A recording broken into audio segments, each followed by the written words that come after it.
Hello friends, आज मैं आपके सामने फिर से एक टॉपिक लेकर प्रस्तुत हुआ हूँ और मेरी आपसे रिक्वेस्ट है कि मेरे चैनल को ज़्यादा से ज़्यादा लाइक और सब्सक्राइब करें, जिससे मुझे आगे प्रेरणा मिले आपको नई नई बातें बताने की। तो इसी क्रम में दोस्तों मैंने एक वीडियो पोस्ट किया था, how to challenge the will in the court. तो उसको देख के मेरे पास बहुत से लोगों के फ़ोन आए और घबराए हुए थे वो कि साहब, कि आप विल को 10-15 सालों बाद भी चैलेंज किया जा सकता है क्या? जो है उसका कोई रास्ता नहीं है, हम उसे डिफेंड नहीं कर सकते?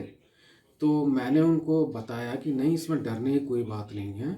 अगर आप सही हैं और विल सही है तो उसको जो है मतलब डिफेंड भी किया जा सकता है राइटफुल तरीके से।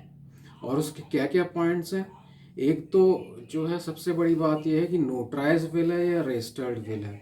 नोटराइज विल है तो वो तो आसानी से खारिज हो सकती है कोर्ट द्वारा, क्योंकि वो फर्जी भी बन जाती हैं, तो उस ग्राउंड पे वो चैलेंजेबल है। अगर रजिस्टर्ड विल है तो उसमें जो है रजिस्ट्रार के सामने स्टेटमेंट होता है और उसकी सर्टिफाइड कॉपी विल की आप रजिस्ट्री ऑफिस से निकलवा के दे सकते हैं कोर्ट को कि देखिए प्रॉपर तरीके से रजिस्टर हुई थी। दूसरी बात यह है कि जो है आप उसमें ये भी कर सकते हैं कि जैसे टेस्टेटर ने कोई फोर्स में तो बयान नहीं दिया है कि टेस्टेटर के साथ कहीं ऐसा तो नहीं है वो जो है जिसके फेवर में विल हुई है वो गया हो और उसने फोर्स से करा ली हो। तो इसके लिए विटनेस काम आएंगे, जो दो विटनेस होते हैं जो ये स्टेटमेंट देंगे कि नहीं साहब, हाँ ये तो जिसके फेवर में विल हुई हुई थी वो नहीं गया था, और उनका स्टेटमेंट इस बारे में बहुत इम्पॉर्टेंट हो जाता है।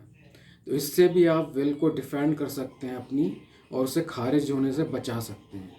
दूसरी बात यह है कि अगर हैंडराइटिंग में हाथ से लिखी गई है विल, तो क्या वो टेस्टेटर की हैंडराइटिंग में है, ये आप मिलान करवा सकते हैं कि हाँ ये टेस्टेटर की राइटिंग में है और हैंडराइटिंग मिलान कर रही है। सिग्नेचर भी दोस्तों मिलान किए जा सकते हैं कि अगर सिग्नेचर सही तरीके से मिलान कर रहे हैं तो वो जो है विल सही मानी जाएगी। दूसरी बात यह है कि विल में अक्सर ऐसा होता है कि किसी बच्चे को ज़्यादा शेयर दे दिया, किसी को नहीं दिया, या किसी को कम दिया, तो उस पे लोग चैलेंज कर देते हैं, बच्चे चैलेंज कर देते हैं कि ये तो जो है गलत विल है और जो है ऐसा हो ही नहीं सकता कि मुझे कुछ हिस्सा ना मिला हो।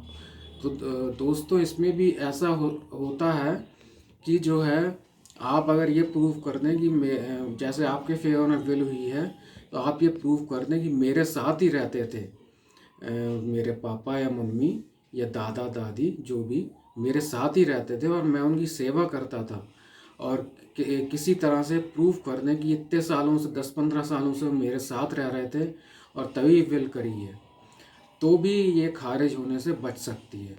और दोस्तों सबसे महत्वपूर्ण बात यह है कि जब डेथ होती है टेस्टेटर की, तभी जो है वो विल सामने आती है, तभी लोग उस पर ऑब्जेक्शन करते हैं, विल का पता लगता है उन्हें, क्योंकि प्रॉपर्टी की सब छानबीन होती है कैसे क्या किया जाए, तो उसमें जो है तभी विल चैलेंज होती है।